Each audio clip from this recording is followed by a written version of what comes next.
कक्षा 9वीं सामाजिक विज्ञान विषय में लोकतांत्रिक राजनीतिक पुस्तक में पाठ 1 लोकतंत्र क्या और लोकतंत्र क्यों। इस पाठ में हम आज वीडियो संख्या 2 लेके हाजिर हैं। शुरुआत करें तो आज हम लोकतंत्र की विशेषताओं के बारे में पढ़ने वाले हैं। आज हम लोकतंत्र की 2 विशेषताओं को पढ़ेंगे और अगले वीडियो में शेष दो विशेषताएं रह जाएगी, उसके बारे में अध्ययन करेंगे। लोकतंत्र की पहली विशेषता जो है इस पुस्तक के अनुसार, वैसे तो लोकतंत्र की बहुत सारी विशेषताएं होती हैं, लेकिन जो 9वीं की किताब में जो लोकतांत्रिक राजनीति में जो 4 विशेषताएं दी गई है, उसमें पहली जो विशेषता है वो है प्रमुख फैसले निर्वाचित नेताओं के हाथ में होने चाहिए। कहने का मतलब कि योजना संबंधी जितने जनता के प्रति उत्तरदायित्व होते हैं सरकार के, वो प्रमुख जो फैसले जनता से संबंधित होते हैं वो सारे के सारे निर्वाचित नेताओं के हाथ में होने चाहिए।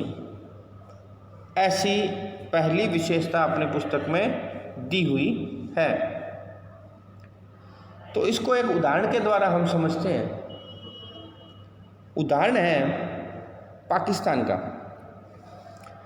पाकिस्तान में जनरल परवेज मुशर्रफ जो सेना का प्रमुख था 12 अक्टूबर 1999 से पहले पूर्व, तो 12 अक्टूबर 1999 में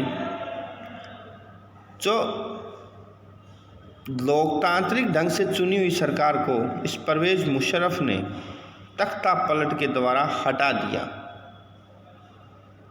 खुद को देश का मुखिया घोषित कर लेता है और बाद में खुद को देश का राष्ट्रपति बना लिया। फिर 2002 में एक जनमत संग्रह कराकर अपना कार्यकाल 5 साल के लिए बढ़ा दिया। जनरल परवेज मुशर्रफ ने अगस्त 2002 में एक work order, legal frame work order के जरिए पाकिस्तान के संविधान को ही बदल डाला।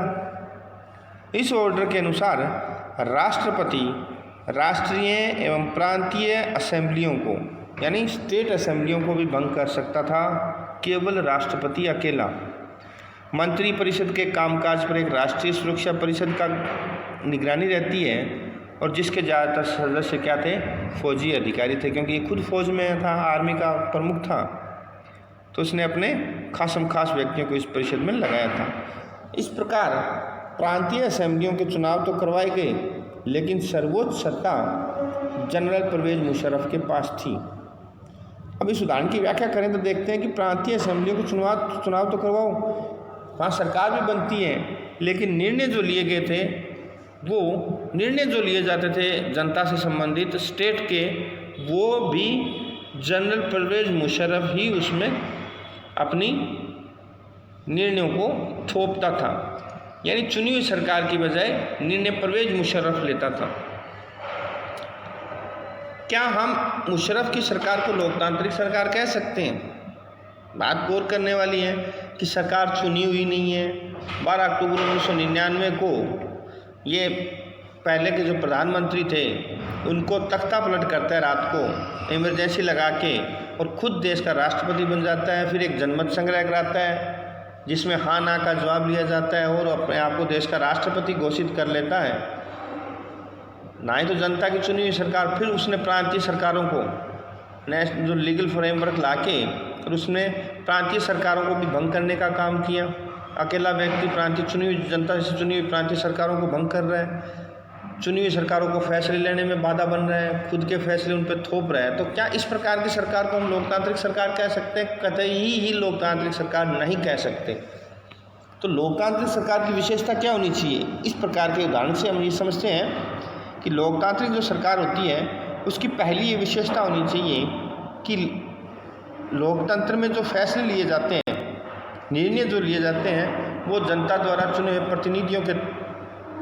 प्रतिनिधियों द्वारा लिए जाने चाहिए। यह अधिकार उन चुने हुए प्रतिनिधियों के पास ही होना चाहिए। यह अंतिम निर्णय जो है लिए जाते हैं लोकतंत्र में। ऐसे नहीं है कोई परवेज मुशर्रफ की तरह सत्ता में काबिज हो गया, कब्जा कर लिया और वो फैसले ले रहा है। अब हम लोकतंत्र की पुस्तक में दी हुई दूसरी विशेषता के बारे में जानकारी प्राप्त करते हैं। तो इसमें हम देखते हैं कि स्वतंत्र और निष्पक्ष चुनाव जो होता है वो दूसरी विशेषता इसकी इस पुस्तक में दी हुई है। इसका उदाहरण हम लेते हैं चीन से।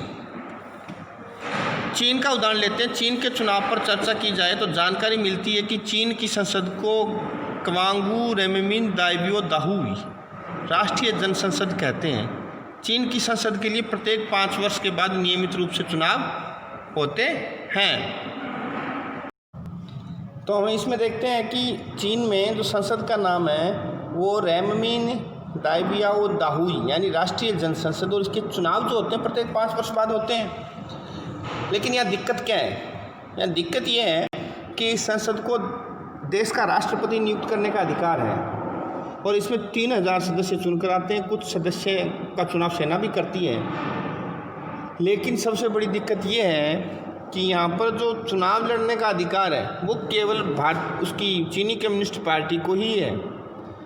वहाँ किसी भी दल को दल बनाने की तो अनुमति है, परमिशन है, लेकिन चुनाव लड़ने की परमिशन चाइना के अंदर, चीन के अंदर नहीं है। चीन में चुनाव लड़ने का अधिकार केवल चीनी कम्युनिस्ट पार्टी को ही है।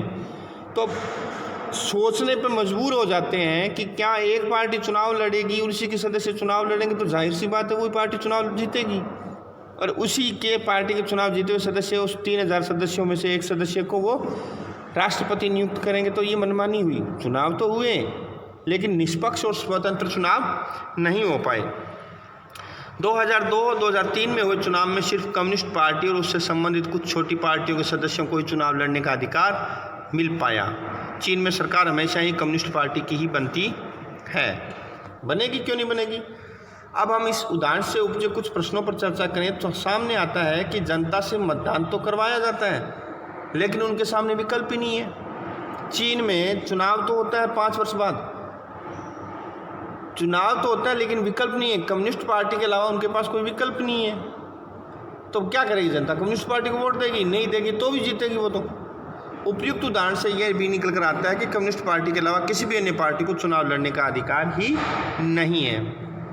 इस प्रकार आप देखते हैं कि ऐसी परिस्थितियों में शासक दल को पराजित किया जा सकता है? बिल्कुल नहीं पराजित किया जा सकता, हार ही नहीं सकता। जब चुनाव ही एक दल लड़ रहे तो हारेगा कैसे?